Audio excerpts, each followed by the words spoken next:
Today we'll talk about how can you edit your avatar on your Roblox app. We're going to figure out the solution on how you can do that on your app. So all you have to do, so you just go down here, you click here on more down here, and just click here on more. So then it's going to take you to this list. Then all you have to do, just click here on marketplace, and just click here on marketplace here. So then it's going to take you to next step. It's going to take you to this list here. So then here you will find your avatar here. Then here can you if you want to select here character, so can you edit it for character here. So just click here on character, then it's going to show for you, or clothing here.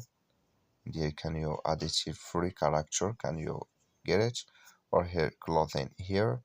So in here can you accessories or hits or animations. So just select it like this here. So for example this shows, then like you see here where it's here, and you click on free, then it's going to add with you.